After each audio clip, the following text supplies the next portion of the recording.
Hey guys, welcome to another vlog, and today we're going to be looking at the Starburst snake.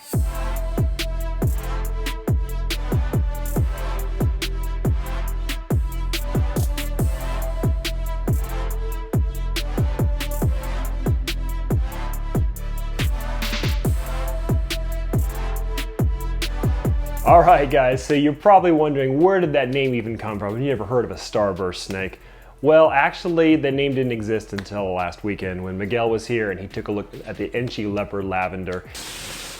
Look at that. This thing is just so amazing.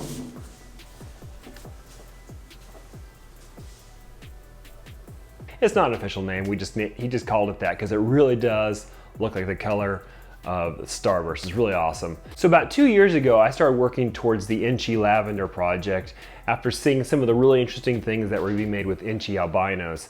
It seems that Inchy somehow is really reactive with albinos, and it really changes the color of the white and makes it this really interesting pink or peachy color. So I thought, well, if it's so good with the albinos, let's try it in the lavenders and see what comes. So that bred a leopard blackhead lavender last year to a Inchy het lavender, and the results were absolutely phenomenal. There's one really cool, especially cool snake in the clutch. But even though it was really cool, it did not have this full effect. This is the snake that eventually became the snake that you see on the screen now. But look what it looked like when it was just a hatchling. It was cool, but color had not come in yet. It was really incredible to see every time it shed.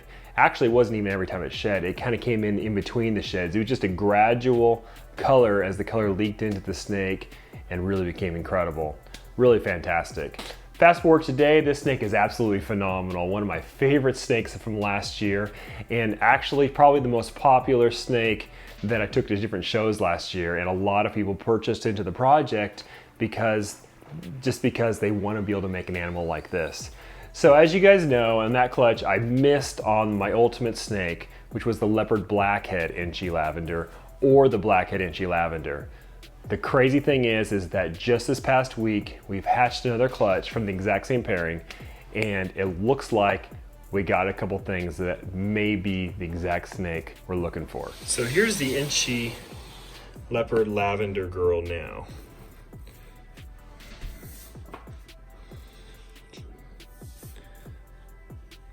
Who would have thought? Honestly, I had no clue this would happen.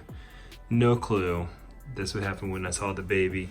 I thought, wow, that's pretty cool. That's interesting. Man, who would have thought? What a cool project. And how amazing is it that this is basically, I know it's recessive, but it's a 3-gene combo essentially. How cool is it that we're still discovering 3-gene combos that are this crazy, that we've kind of gone overlooked until now? How can we overlook something so simple for all these years? And that's what's so cool about this hobby and the industry, is just that there is so much cool stuff out there still hiding. I know it, I don't even know what it is, but I know it's out there, and just that possibility of discovery, the excitement of discovery to me is so motivating. It really is. All right, so here's the clutch. It was, Chase wrote this, and I missed Chase.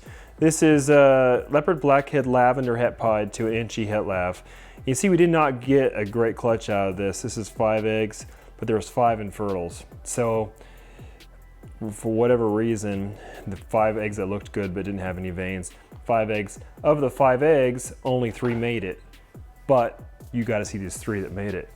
So this is going to be a little bit of insight too into how we are IDing things.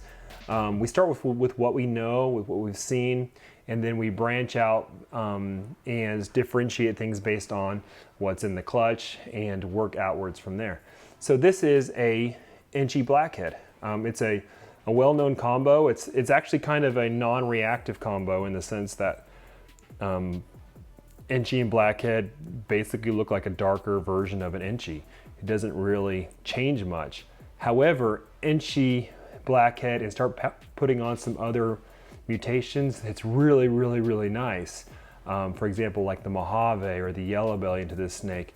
is just an absolutely insanely beautiful animal. So this is what we're starting with, and we're going to use this for comparative purposes to identify some of the visuals in the clutch. So this first one is check that out. Look how pink that is. I believe this is the exact same combo as the Inchy Blackhead here, only with lavender. So you see the comparative, the banding here that it has, very, very similar. And then the head stamp is absolutely identical. Nice wide eye stripes. But the amazing thing to me is that this thing is already every bit as pink or pinker, look at those flames, than the Leopard Inchy Lavender was as a baby. And so we already have something that here is looking highly promising to be very, very, very beautiful as it grows. Really incredible. Really excited about that. Then, amazingly, with only 3 babies, we have another animal that's even more killer. Check this out. So I believe we hit on everything in this baby, and this is absolutely, like, I couldn't even believe this animal. It's absolutely beyond, just beyond. So this is, I believe, a Inchy Leopard Blackhead Lavender. And you see the amount of pink there, how every single little white space is completely outlined in pink. Check out that reduced, crazy pattern. It has like all these little bow ties down the back. And then the whole thing is just absolutely edged in this pink color. Again, this is more extreme than the Inchy Leopard Lavender was a baby, so I highly expect this animal will be absolutely insane with age. Just really, really cool.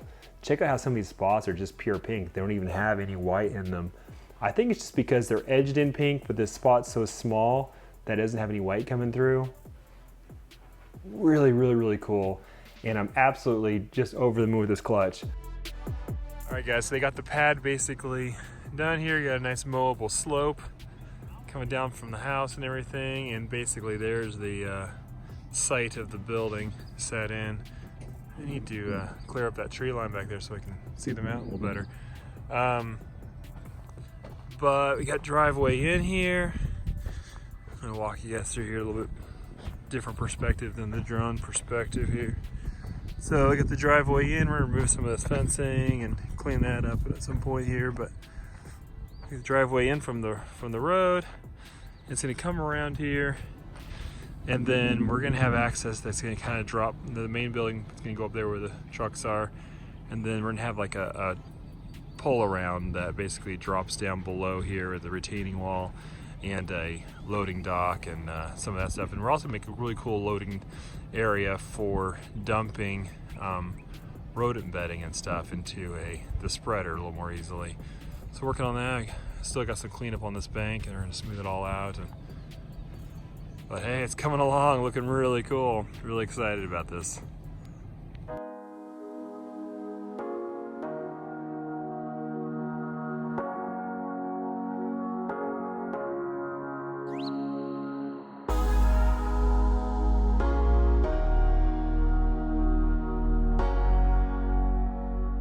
Here's a combo that I don't think I've ever shown on camera, and it's just absolutely really insanely beautiful.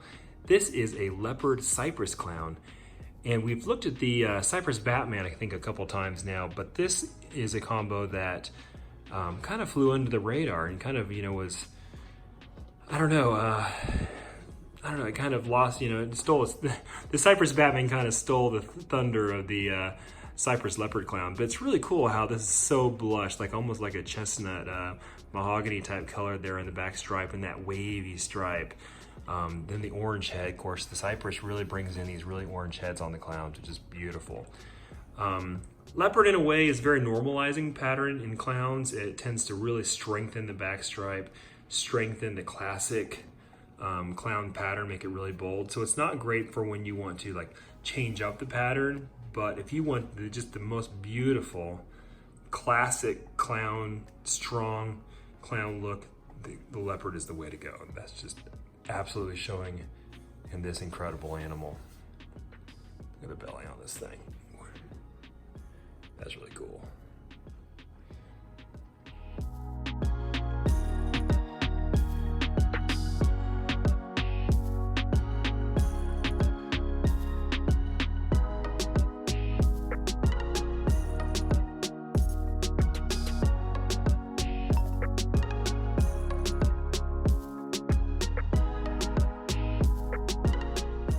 Hey guys, thanks for watching that. I hope you enjoyed checking out those awesome snakes, and thanks for watching me kind of geek out on this cool project.